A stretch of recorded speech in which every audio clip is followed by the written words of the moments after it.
Повеќе од 40 автошколи се под лупа на Комисијата за заштита на конкуренцијата. Се испитува дали тие заеднички се договориле за цените за обуки на кандидатите за возачи.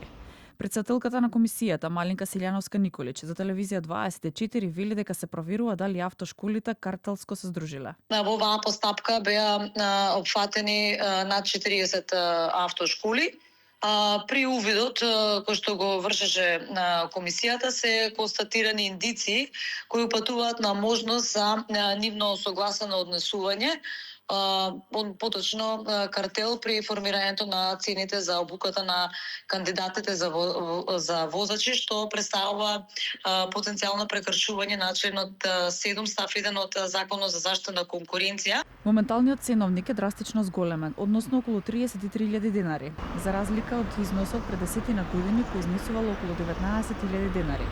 Дел од автошколите се правдаат дека биле принудени за зголемениот износ затоа што и трошоците се зголемиле. Претседателката Силјановска Николич потенцираше дека Комисијата за заштита на конкуренцијата ќе проложи со интензивно прибирање докази и детално утврдување на сите релевантни факти.